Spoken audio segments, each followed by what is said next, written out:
ये Honda city 2012 model हमारे यहाँ पर कंप्लीट रिस्टोरेशन के लिए आई है।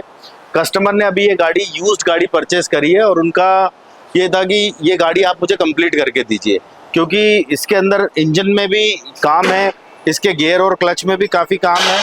तो हमने इंजन को इसको डाउन कर लिया है, इसका भी हमने क्लच ओपन कर लिया है।